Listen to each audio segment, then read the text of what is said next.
Hello, welcome to another episode of Her Head in Films. I'm Caitlin, and I'm your host. On this podcast, I share my thoughts and feelings about the films I watch. They tend to be art house and world cinema. What makes this podcast unique is that I weave together my life experiences with a personal and emotional discussion of film. I explore the impact that cinema has on me and why I connect so deeply to it. As I like to say, my head isn't in the clouds, my head is in films. Today's episode is about Delbert Mann's 1955 film Marty. It stars Ernest Borgnine as the titular character, Marty, who is 34 and a butcher, and he's single. He struggles and has struggled for much of his life to find love and companionship. He meets Clara, played by Betsy Blair, and she's in a similar circumstance. And these two very lonely souls connect with one another. This film is a very powerful exploration about loneliness, about what it's like to be in the world and to not fit beauty standards, to be kind of like an outcast, to be rejected, but to then miraculously find another person who understands you and who sees you and wants to know you. And so there's a kind of hope about the film. It's quite unknown, it's pretty obscure. It's a film from the 1950s that made me feel seen in a way that I didn't expect when I started watching it. It's very rare for me to come across a film like this where I feel like parts of my life experience and my own pain are reflected on the screen through the characters and the story. And that's how I felt about Marty. It's become very precious to me. It is such a tender and beautiful film. This will be a difficult episode for me. I've tried to record it multiple times and it just keeps unraveling the more that I talk. I start to ramble and it doesn't work. I'm going to do my best to articulate why this film is so important to me. But in order for me to do that, I have to go into a very deep wound inside me. And I have to explore a subject that is incredibly painful for me and I guess expose my shame. I feel a lot of shame about this part of my life or this area of my life.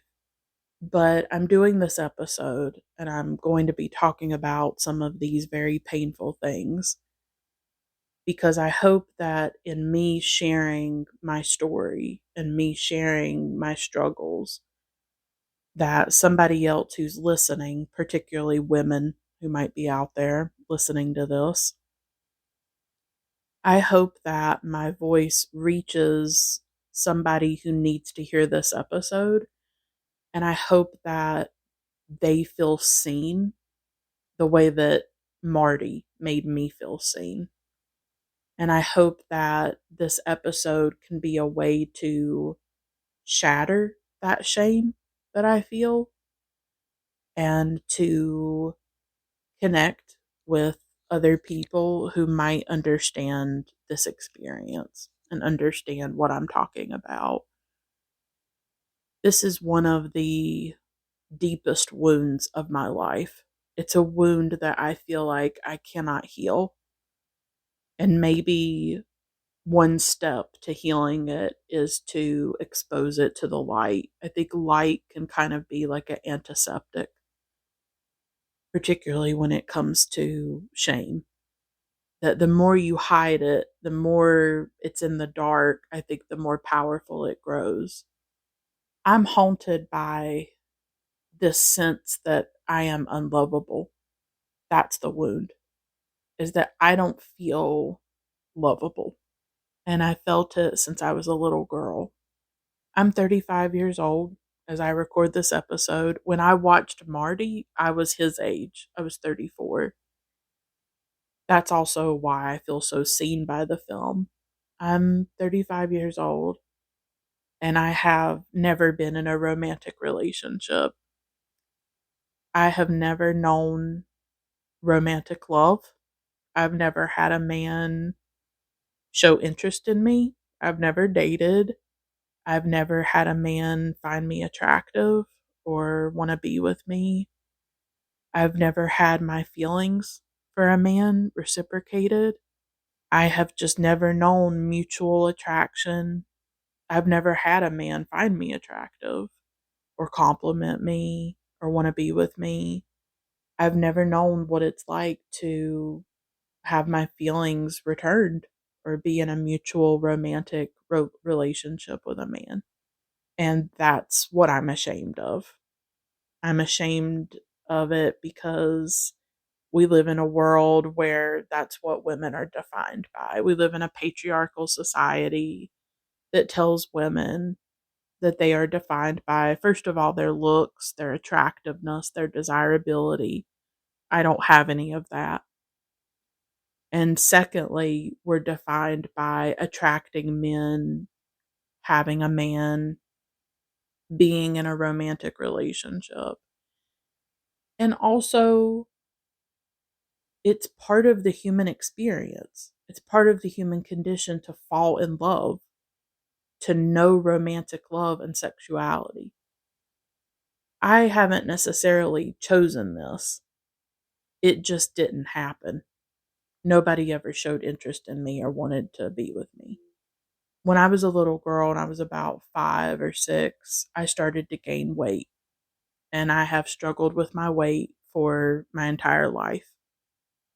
And I was treated really badly. I've been treated really badly because of my weight.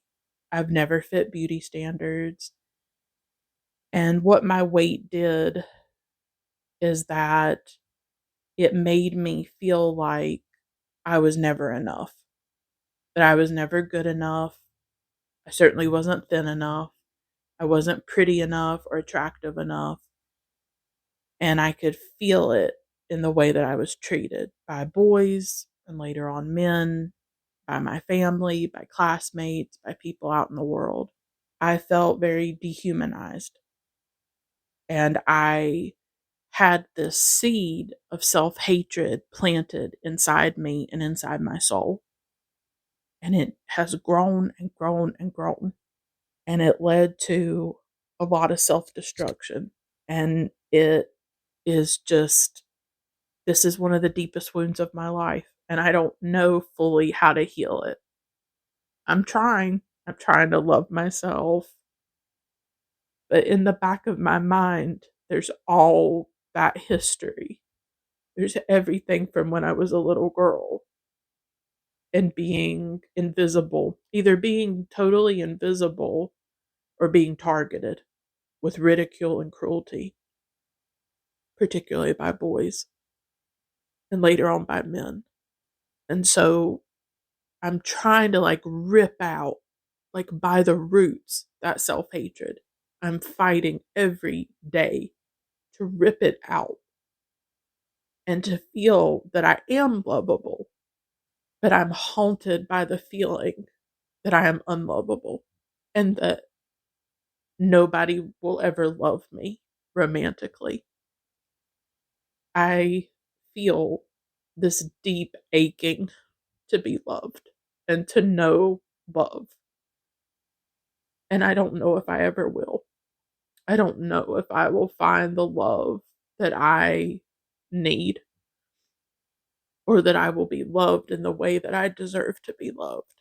As you get older, it's one thing to be 20 and to never have been in a relationship, to not be asked out on dates or hold somebody's hand or talk all night with somebody and share yourself with someone. It's very different to be 35 and everybody around you is having children, getting married, And by that point, everybody's known love. People have fallen in love. They've explored their desires, their sexuality. They know what it's like. It's almost like I don't feel fully human or something. As a feminist, I know, well, you're not defined by whether a man wants you or not. You're not defined by whether people find you attractive or think that you're beautiful. I know that. I know it all intellectually. And then there's the lived reality of it, of the loneliness that is so bone deep that I can't even put it into words. It defies language. I cry myself to sleep at times because of it.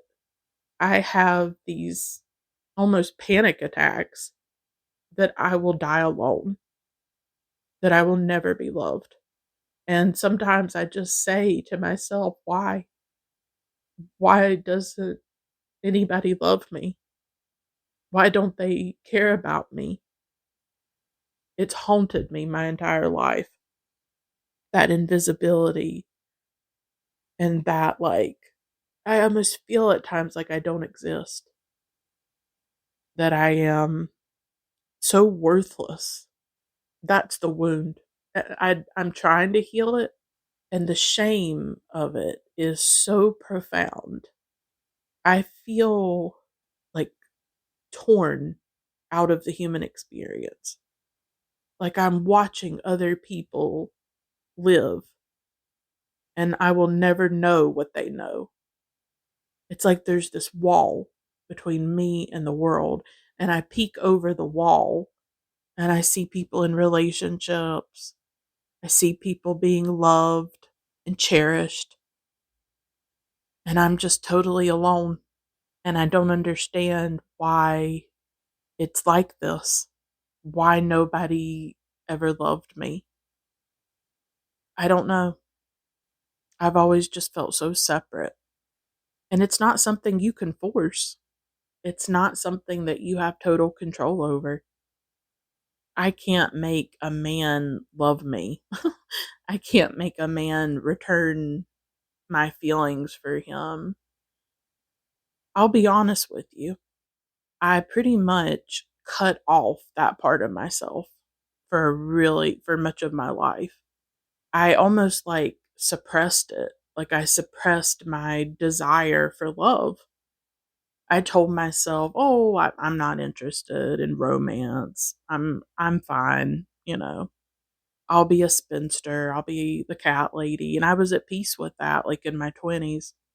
And I just totally denied that part of myself. I denied those needs and those desires and those yearnings for romantic love, for romantic reciprocation. I avoided men. I just stayed away from them.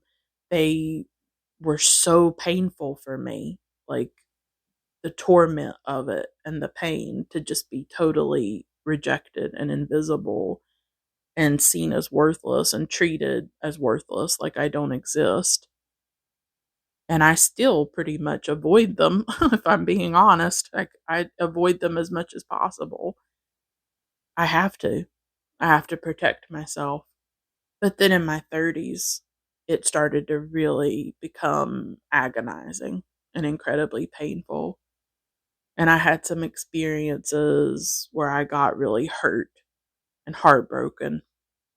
I just haven't fully known how to deal with this, how to deal with being this alone and being unloved in that way. I'm very lucky that my parents loved me and I had great parents. I had a really great father who loved me and made me feel like I mattered. And I know some women never get to have that. But in the outside world, that wound formed and nothing has really healed it. I have to just do what I can to deal with it. So I share all of this. I share all of this really painful personal material about my life. I've never really gone into it before on this podcast. I've never said it in such a blatant way. I share all of this because I believe that with films, we bring ourselves to the film.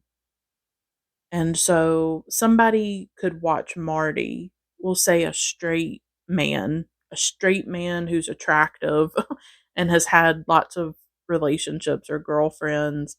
He's going to watch Marty and have a different experience of that film than me, a 35-year-old woman who doesn't fit beauty standards, has never been in a relationship, and struggles with all the things that I struggle with. I saw myself in Marty. I was the same age as him. I had not been in a relationship. And he has this moment in the film where he's talking to his mom. I even live with my mom the way that Marty does. And he has this moment where he's like, I'm ugly. I'm ugly. He kind of yells it and he gets really frustrated. Marty is very aware that is not viewed by the world as attractive. And yes, we can say attraction is subjective, beauty is subjective, beauty's in the eye of the beholder, but there's also certain standards in place. And Marty is not viewed in that way. And I do get frustrated by people who say things like, oh, there's somebody for everybody and you'll find someone. And I know that people mean well. I know that there are people who see me and think that I'm beautiful because they know me and they know my soul and they know what I share. But in the real world, I am not viewed as attractive and beautiful. I think that I am beautiful. I want to make it very clear. And this is part of the work that I've been doing with my own self image and self esteem. I see my beauty. And I think that all of us have worth and all of us matter. And our worth should not be defined by what we weigh or what we look like. I think that I am a beautiful, caring, intelligent, compassionate, deep, interesting woman. And I deserve to be loved as much as any other woman deserves to be loved. And I know my qualities. And I think that I am beautiful in my soul and in who I am. But when I'm out in the world, that's not how I'm treated. And even when I share images of myself online, that's not how I'm treated. We all know that certain women are treated in certain ways and are given opportunities and given advantages because of what they look like. And I think we should be able to acknowledge that. Out in the world, I am not treated as a beautiful, gorgeous goddess, and I never have been. Men do care about that. We don't like to talk about it, we don't like to say it, but what we look like affects our experience in the world. And it certainly affects dating and attraction and relationships. And I just don't think that should be denied. Marty feels ugly. Marty feels that he does not fit those beauty standards. Clara is very just, I guess, in the film, she's viewed as plain, as just very average looking.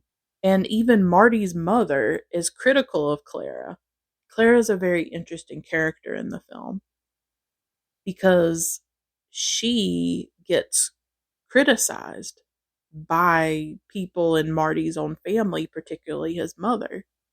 And that shows us that women are held much more to a standard of attractiveness than men are. But that doesn't mean that Marty doesn't feel his otherness or his separation from other men based on what he looks like. And so in Marty, I saw a lot of myself in him. That sense that he feels ugly, that he feels unattractive, that he feels undesirable. That was a very powerful scene where he says that. I'm ugly, I'm ugly. I could relate to that a lot. I love when Clara and Marty meet at the Stardust Ballroom. I love how these two people are brought together by fate, I guess you could say. And in a way, this is my before sunrise. I'm going to say it. This is my before sunrise. This is the kind of, I don't normally like romantic films for obvious reasons. They're very painful for me because I don't know that. I don't know something like before sunrise. I never got to know what it was like to be young, really young, like your teens and your 20s, and to be in love. So when it comes to the Before trilogy, that's not really my cup of tea. I'm not a fan of that trilogy. With Marty, this is my Before Sunrise, 100%, about two people who find each other, and it's almost fated. And I love that they're both at that Stardust Ballroom, and Clara's date is being very rude to her. He basically doesn't want to be with her. And her and Marty end up connecting with each other and they dance. And I love this scene. This is the scene that made me watch the film. I saw a clip of it on one of the social media platforms. And I was like, I have to watch this film when I saw that scene where they're talking about how they cry. Because that's me. I cry. I love when they're talking about that. And Marty is very vulnerable. It's a vulnerable moment. And I think that often our vulnerabilities, the moments when we're vulnerable with each other, are often how we connect to other people. We really have to have the courage to be vulnerable, just the way that I am being in this episode. And so he talks about how he cries, and then he says, "You get kicked around enough, you become a real professor of pain." I love that because he's talking about his life. He's talking about his lived reality. He's a butcher. He's 34. He's not been in a relationship. He sees people around him getting married, having children, and he's left behind. He's separate from all of it. And I feel that. You become a professor of pain. And these two people really do connect through their pain. But because they've been through that pain, that's what allows them to have empathy and compassion for each other. Marty knows what it's like to be rejected.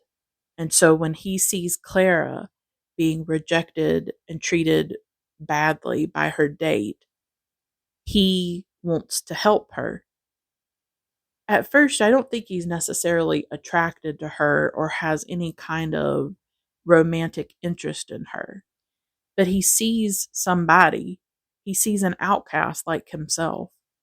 He sees somebody being shoved aside, discarded, thrown away, and he comes in and kind of picks her up and decides to show kindness toward her. And they show that kindness and compassion for each other. They see the value of each other. They're able to see past looks because Clara's date, that's why he's not engaged. That's why he doesn't want to be with her, is because he got stuck with her and he doesn't find her attractive. She's not sexy and desirable to him. And so she has no value to him.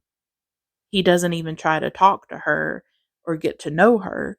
And that's often what I've experienced, is that because of what I look like, nobody goes any further. Nobody goes any deeper. Nobody's ever tried to get to know me. She's not of interest to him pretty much based on her looks. Whereas Marty actually engages with her, has a conversation with her. They dance, they talk about the crying. He talks about being a professor of pain. Later on in the film, they like walk around and they go in a diner and they talk. He's able to meet her as a human being, as two human beings spending time together and connecting with each other. He has an emotional depth, an emotional capacity, and she does as well. And they form this emotional bond, and they do so through their pain and the way that they are outsiders, the way that they have been rejected, the way that they don't fit in is actually what makes them so compassionate. And it's part of what makes them who they are. It's what makes them kind to one another. It's what makes them deep. It's what makes them connect. That's a beautiful part about the film. It's hard to be an outsider. It's hard to be invisible.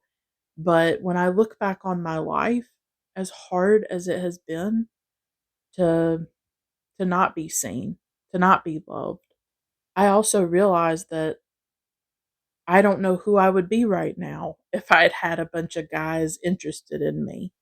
I don't know who I would be right now if I got in some bad relationships.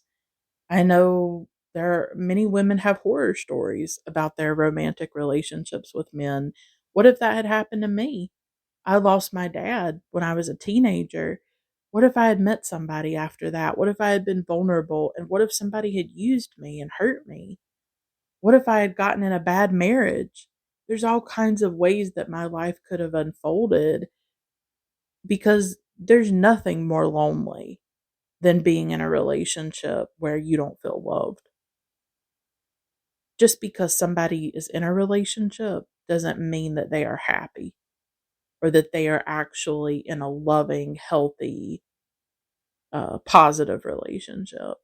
What if I had been used? There's all kinds of things that could have happened. I was left alone. I was invisible for the most part. And you know what I had to do? I had to rely on myself. I didn't have a lot of friends. I didn't have any boyfriends. So I read books and I watched films and I harvested knowledge and I wrote and I discovered music. And that's still what I do. That's still the life that I live. I knew myself from an early age. And I think some women know themselves through men and conform themselves to what men want them to be. And I never did that. I was separate from them. They didn't pay any attention to me. And in a way, I'm grateful for that. I'm grateful that I've been able to know myself and to belong to myself. That's maybe a silver lining of it. It's still been really painful not to know romantic love, not to fall in love, not to know what it's like for somebody to fall in love with you, not to be desirable and get to explore that part of myself. Yeah, it's been agonizing. Like I said, I cry myself to sleep at night at times. But then on the other hand, I can see the way that I was forged by it and created by it, by that self sufficiency and that resilience. I didn't have the support, I didn't have all of that. I had to rely on myself, I had to know who I was. And I found solace through art. And what do I do now? I talk about films, I share my love of art. It's still very, very hard to be lonely, though. I don't want to act like I don't want to act like, yeah, my life's great. It never hurts. Like I said, it's a very deep wound. I don't feel lovable, and I'm trying to fight that.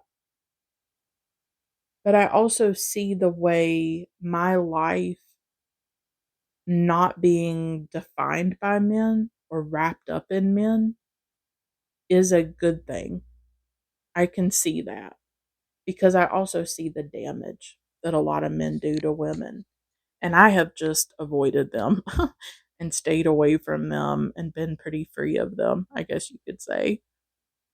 And I guess my separateness and my aloneness has also given me very deep empathy and compassion for other people, for outsiders, for outcasts and misfits and rejects and all of that. And that is why I connect so much to Marty and Clara, is because they understand that as well. And that is exactly why they connect to each other. That is exactly why they have such a strong bond pretty quickly in the film. And it's what allows them to truly see each other. And for the first time in both of their lives, they're experiencing that, of being seen by another person. That's why I think the film gives me so much hope. Is that, yeah, I'm 35 and it's never happened.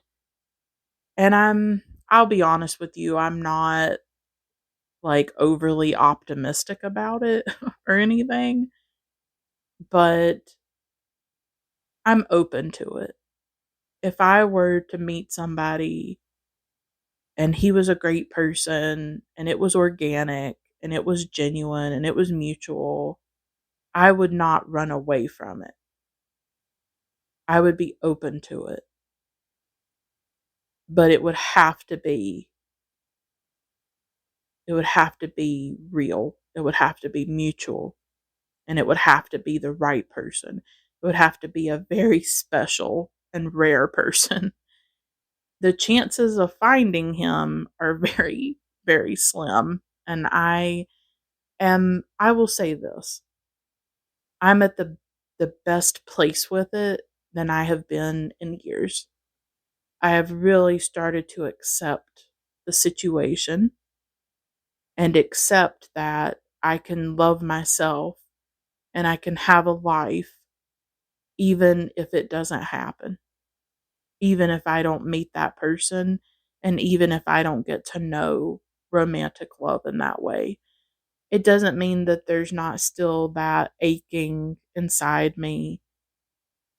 It doesn't mean that the wound has fully healed or the shame about all of this is gone, but I'm getting to a better place with it. I'm making progress. Whereas in the past it tore me apart in a more agonizing way and was something that I was just eaten alive by. I've really done a good job, I think, of making peace with it and accepting it. And I think that's part of my self love journey, is that I love myself more now. And I love myself enough to protect myself and to not let anybody into my life who would not cherish and respect and care about me. And so if that means that I have to be alone, then that means I have to be alone. What I've decided through some really negative experiences with men over the last few years is that it is either true love, where I am treated the way that I deserve to be treated, or I will stay alone. I'm not going to be used. I'm not going to be in a situationship. I'm not going to be confused and all of this stuff. And I'm not going to be in something unrequited, or I'm not going to put myself through any kind of pain. It's either fully mutual and true and deep and what I deserve, or I will stay alone. I will be the spinster. I will be with all of that and I'll make peace with it. I'd rather be alone than to settle. I'd rather be alone than be hurt and used. And I had to go through some pain to learn that the hard way. But I'm past it. I'm through it. And sometimes that's how we get wisdom. So these two people take their own pain and they use it to connect with one another. And you see that in the ballroom scene. A professor of pain. It's so tender. It's so vulnerable. It's so raw. I love films about two people who, like, fate brings them together. I'm reminded a little bit of like Brief Encounter by David Lean, which is one of my all-time favorite films. Two people who are just kind of going about their lives. They don't even know of each other's existences. And then all of a sudden, the world opens up when they lock eyes and when they collide. And they're never the same. The meeting of these two souls, these two lonely souls, actually brings their liberation from that loneliness. Connection is hard to find in this world. Authentic, deep, real connection is one of the hardest things that you will find in this world. But when you find it, it is transformative. It is life-changing. I know that I've talked a lot about on this podcast pain and suffering and trauma and the way that those things change us forever. But I think that connection and love can be just as transformative as pain. And we can learn through our pain, but we can also learn important things through love and through finding people who understand us and finding people who we're safe with and who we feel connected to. That is just as transformative. So this is a film about loneliness, but I think it's also about the liberation from loneliness that really comes through sharing those wounds and being vulnerable with each other. And that's what I'm doing on this podcast episode. I am shattering the silence around this area of my life. And I've carried the shame for my entire life since I was a little girl. It's not easy for me to talk about it. But how else can we connect? How else can we feel seen? And I think that's what happens when they're dancing. And then later on, when they're just walking and they're just conversing with each other. You can't go around with armor all the time. And the walls that we build up to protect ourselves, sometimes we have to have them and we need them. But we also know that the only way that we can genuinely connect with others is to break through those walls, because the walls, they don't just keep out the pain.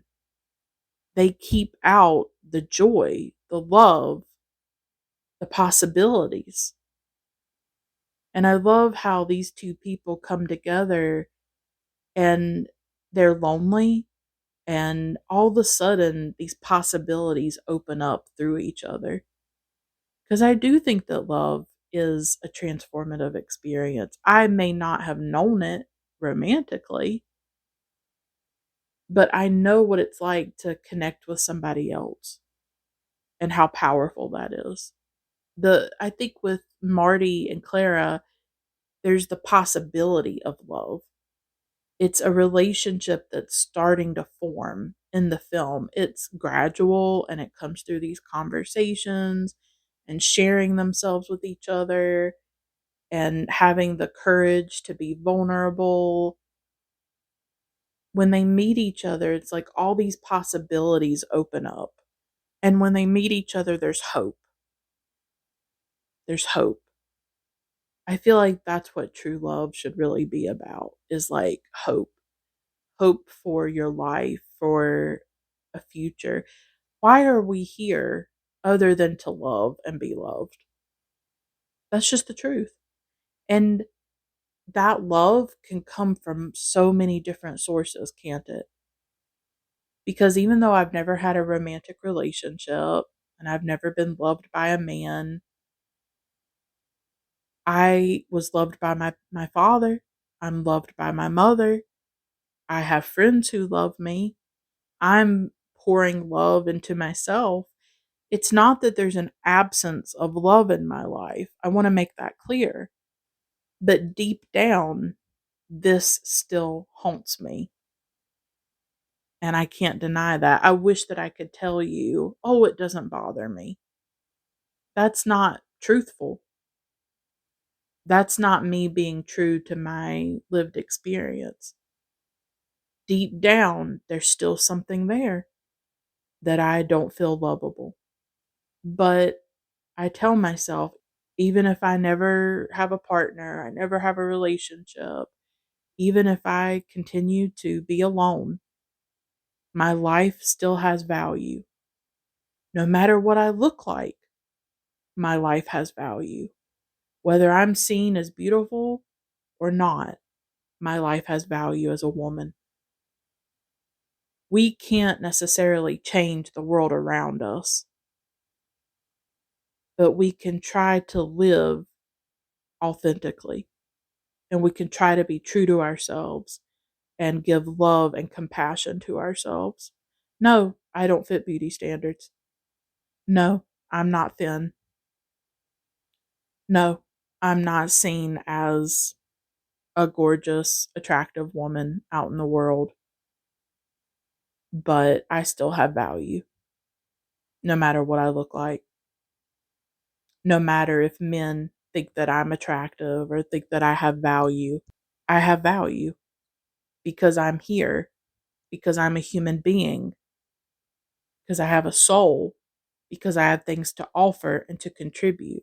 I am worth loving, and I just have to keep telling myself that I am loved in other ways. Bell Hooks writes a lot about love, and her work has been really influential for me. Communion, all about love. And she writes about a circle of love, having a circle of love. And I have that. And that's what I try to focus on. And I think love is the meaning of life, not just romantic, because I've known it from my parents and I've known it from friends. That love is important. And I think love is what gives us hope. Cultivating love should be the work of our lives. It's sacred work. It's valuable work. It's essential work to cultivate love and to live for love, to live from a place of love. I truly believe that. And that love comes in many forms. And I'm grateful for what I do have. I have known love. I know that I am loved. And that's something. Even if it wasn't the kind of love that I might sometimes want or ache for. I love how Marty and Clara connect with each other and how the relationship blossoms from that. It blossoms, it's not like love at first sight, is it? It's love at first conversation or love at first opening. Like there's an emotional sharing and there's an emotional connection. And I'm very much like that. Like I need an emotional connection to somebody, I think, to ever feel like love was developing.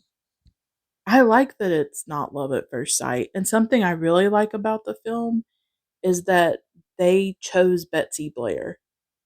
Because I do think that in a lot of Hollywood films, even if a man doesn't fit beauty standards, even if a man is not viewed as attractive, they will often give him love interests who are like bombshells or models, are much younger.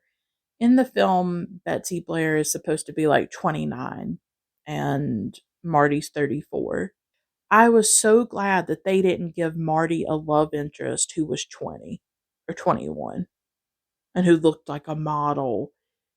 Instead, the film really decided to focus on two people who would be seen as average or just as outsiders in that way. And I love that. I really love that it chose to focus on people who just look normal, like people you just see in everyday life. That's what gave the film even more depth, and I could connect to it much more. And I saw so much of myself in these characters. I saw their humanity. I saw their emotional depth. I saw their tenderness with each other. And their connection is beautiful. When they're at the diner later on and they're talking, they have a very vulnerable conversation again. When they were dancing, they were talking about, he talked about how he cried, how he was a professor of pain. And then when they're talking at the diner, Marty admits that he hasn't always wanted to be alive, that he's thought about killing himself, honestly. And Clara understands. She understands. She knows what it's like to feel like you don't fit in, like there's no place for you, like you don't belong. She doesn't look down on him because he's a butcher. In fact, she encourages him to buy the butcher shop. That's something that he's thinking about in the film, is buying the butcher shop. She knows that he's a good person. She can tell that he is a good man. This is a film about a good man, like a model of a good man.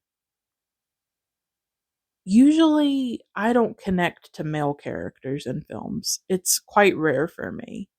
Usually, I tend to focus on films that are about women. But Marty was one of those rare films where I really connected to the man. I think because Marty had an emotional depth to him. I felt like in that scene at the diner, when they're talking to each other, I felt like that was when they really felt seen. I mean, he barely knows her, and he is already sharing these innermost demons, these innermost secrets, these very tender wounds, these tender parts of himself. He already feels safe with her. He already feels connected to her and feels like she understands. She tells him that he's the kindest man that she's ever met. She sees that he is good, and he sees that she's good. And they live in this world where other people can't see their value, but they see it. It's like this rare moment where somebody finally sees them and sees their kindness and their goodness and how valuable they are. That is so transformative. When you feel valued by other people, when you feel seen and supported, it is transformative. I've gotten to know it through some of my friendships, and this podcast has been a source of that for me, where I've been able to share my voice, and I feel like people have valued that, and that has helped me on my journey of self-love. That it's almost like when other people can see something about you that you yourself can't see. That's what can happen in friendships. I think it can happen in romantic relationships as well, where it's like another person sees something in you that you can't see because you only focus on your flaws, or you focus on how you're not good enough, or how you've never felt good enough, or you focus on all the ways that people have treated you badly. And so you've never been able to see your own value. And it's almost like other people have seen things in me that I wasn't able to access until they saw them, until I felt like other people valued me. I do take a bit of offense at the phrase, you can't love others until you love yourself. I understand it. I know why we say it. And I'm not saying that we shouldn't love ourselves, but I do think some of us, at least, sometimes we're not able to fully love ourselves until we feel that others have seen us the way that we need to be seen, or valued us. And sometimes we need that before we can kind of get to the place where we feel lovable or we feel valuable, is that other people see our value and mirror it back to us and witness us. And then we're able to see ourselves in new ways. I think that's what's happening with Clara and Marty, is that they're being seen in ways that they've never been seen before. Because if they've never had a romantic relationship, I think the implication is that these two people have not really been in a relationship before. I kind of got that sense with Clara and with Marty. They've never really known what it's like for someone to want to be with them, for someone to be attracted to them, for someone to be interested in them. And all of a sudden, there it is. You don't even know that what you're missing until you have it. You don't even know what's been absent until it's present. You don't even know what you've been deprived of until all of a sudden it materializes. And now someone sees you. Someone wants to know you. Someone chooses to be with you and to invest their time into you. And now maybe you can see yourself in a different way. Maybe you can start to write a different narrative about yourself. Maybe you can feel like you have worth. It's, it's all necessary. Of course, you want to love yourself and have that come from within. I do think that's important. And it's something that I've been working on for a while, is that inner core that knows that I am lovable, but it's still hard. It's hard when you don't feel seen. It's hard when you're rejected, when you're an outcast. If we're never seen by other people, how does that limit our lives? How does that limit the ways that we see ourselves and what we think is possible for our lives? I do believe that we need to be witnessed by other people. We do need human connection. We can't live in isolation or loneliness, because those things are so devastating and so damaging. And I've lived it. I've lived it for a lot of my life. Invisibility is deeply painful, and self-hatred is devastating. I truly believe self-hatred is one of the worst things that you can have inside you. When you hate yourself, you cannot do anything. You don't see possibilities. You don't do anything with your life. You think that you're nothing. I have believed that I'm just nothing. That's what I've struggled with for a lot of my life. That is what I am still trying to undo and to heal and to recover from, is just this deep, indestructible sense that I am nothing. And that is because of experiences that I've had. and the invisibility and just not feeling loved by other people except for my parents. I didn't really start to have a supportive system and a circle of friends and circle of love until the last few years. So for much of my life, I just did not feel lovable. I did not feel like I had any worth. I felt like nothing. I hated myself and I was very self destructive. The last few years have been about me trying to reverse some of that, you know, rip out the self hatred, really start to fight for myself, to give myself love and compassion and care, to rewrite those scripts and those narratives that have told me you're ugly, you're worthless, you're unlovable. Those constant voices in my head telling me you're nothing and you never will be anything and nobody wants you, nobody cares about you.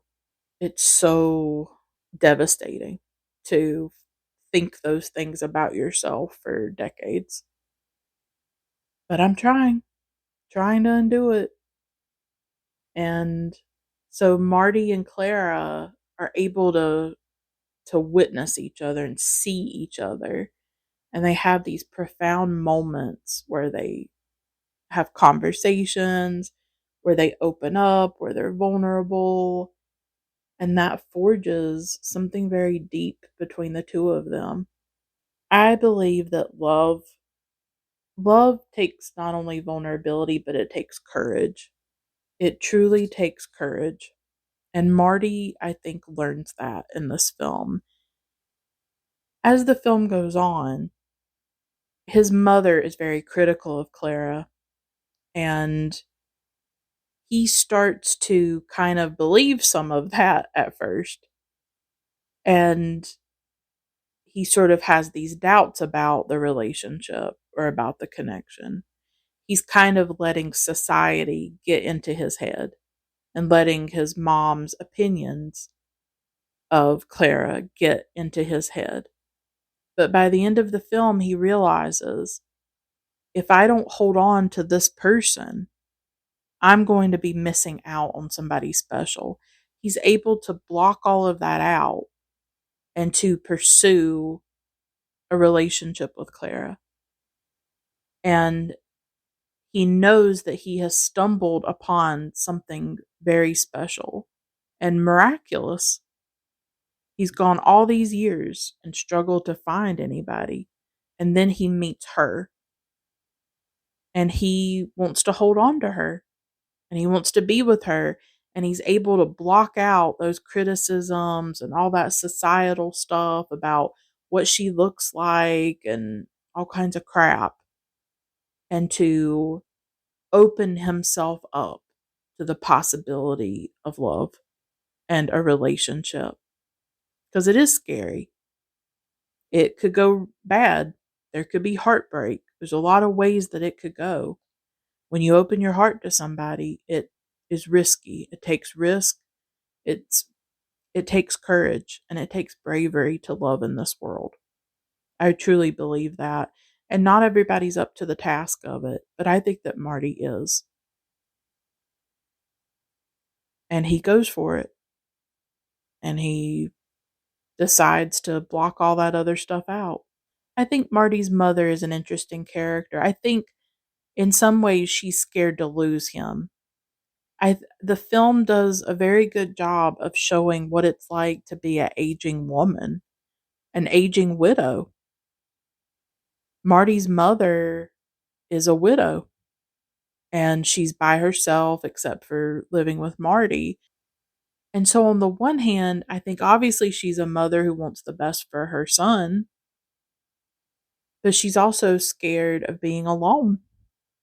If Marty gets married or Marty has a relationship and starts his own family, what's going to happen to her? And so the film is exploring loneliness in a lot of different ways. There's Marty's loneliness, there's Clara's loneliness, and then there's Marty's mother and her loneliness – as an older woman. And I think it makes Marty's relationship with Clara even more urgent. He's already 34. It's hard to be alone. It's hard to be alone in the world. It's hard to not have love. It's hard to not have that support, that partnership, that companionship. It's really hard to live without companionship. That's why so many people are in relationships and go from one to the other. For some people, relationships just drop from the sky. They're always getting in relationships, always finding people. And then there's me. Then there's people like me and Marty, where who knows? It's like lightning striking. It may happen, it may not. But for Marty, the lightning strikes and he finds Clara. And I love that he doesn't let his fears stop him from pursuing a relationship with her. He wants to be with her. She wants to be with him. Why shouldn't they be together? Why shouldn't they explore it? He's got it in his hands. He's got this precious, precious gift that's been given to him. Here is a chance for real connection. Here is a way out of the loneliness. Here is the key. The key is your vulnerability. The key is your bravery. The key is to open yourself up to love. And I hope that if I'm ever in the position of Marty and it comes to me and it presents itself to me, I hope that I won't run away, that I'll take it in my hands, and that I'll be brave enough to love and be loved one day if I am able to have that. But even if it doesn't happen, I still want to know my worth. And I still want to feel that I have value and that I'm not defined by whether that romantic love happens or not. We don't have a lot of control over it. It's really just about who crosses our paths, right? How much control do you really have over it? When love is real, when love is true, it's actually very rare. It's actually very precious for two people. There's billions of people on the earth, and two people manage to find each other. And I'm talking about when it's a beautiful love. I'm not talking about Happy Together by Wong Kar-wai. I'm talking about when it's beautiful, when it's deep, when it's real, when it's healthy and positive. That's the kind of love that we should all want to have. But we don't all find it. It only happens for some of us where we find real connection, deep connection. And Marty learns that he has to be brave and he has to be courageous and he has to open his heart and she has to open her heart too. I love how even though they've been lonely, they don't run away from it. They don't get scared by it in the end. They're open to each other. And we don't know what will happen. But at least they've met. At least they've found each other. I do think that love can be like a homecoming. I really think that's how I view love. It's like coming home and finding somebody who truly understands you. And that's what they find. It's like this beautiful love story in a way, even though it's like at the beginning, it's at the beginning of a love story that could be a love story. And it starts with connection. It starts with emotional connection rather than just, oh, we looked across the ballroom and saw each other and fell in love. Actually, they're falling in love by sharing themselves with each other and opening up about their vulnerabilities, opening up about the loneliness, opening up about the fears, about the demons and the struggles. But not in a way, when they're talking in the diner, it's not like, well, let me tell you my deepest, darkest secrets and all of this in a negative way. It's, let me show you this hidden part of me. Let me show you how I feel. Let me show you who I really am. Let me give you access. And really, it's him being the vulnerable one, because he's the one that says, about crying, and he talks about not always wanting to be alive. He's the one sharing. He's the one kind of bearing his soul to her, and she's able to receive it and to be moved and touched by it, and to see that there's a man in front of her who is deep, who is authentic, and who is real. He's not performing, he's not putting on a show, he's not trying to seduce her, he's not lying to her, he's not using her or misleading her. He's being himself with her. And maybe she's the first woman he's ever been himself with. And maybe he's the first man she's been herself with. And shouldn't that be what love is that we are more ourselves with another person, not less. We're not hiding, we're not performing. We are fully ourselves with another person. That's what I think it should be. Is being our true, full, authentic selves with somebody else. That's what I think love should be. What I think it should be based on. And it's not that they don't find each other attractive or something. Obviously, they're attracted to each other, but there's something deeper going on in the interaction than just, oh, well, I think you're attractive. It's all of it mixed together. And I think love is mysterious. Attraction is mysterious. It's why you can't quantify it or even explain it or control it or contrive it or manufacture it. It has to be two people choosing it and both feeling it, not one and then the other's not feeling it.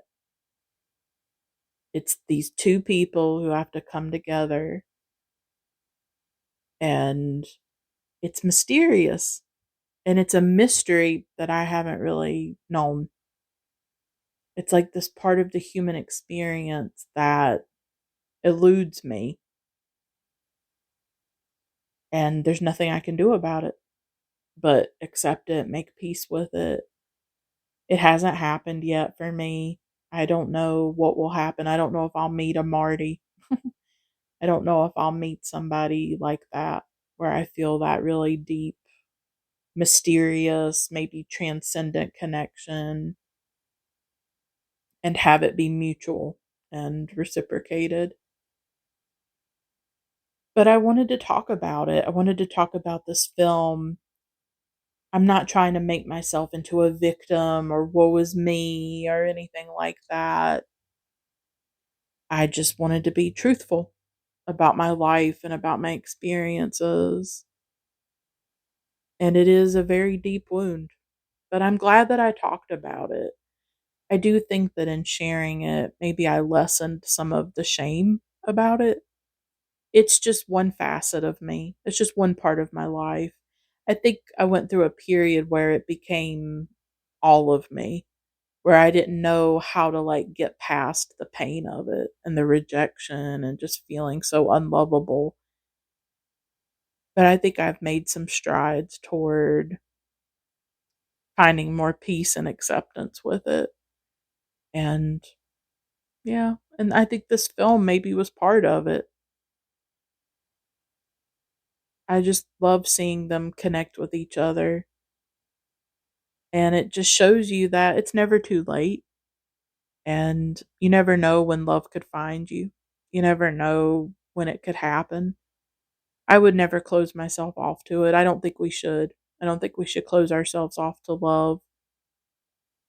But I also can't sit around and wait for it.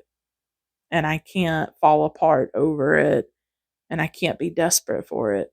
Because I think desperation can be very dangerous. I have to find wholeness within myself. And I have to love myself regardless of what happens in that area of my life.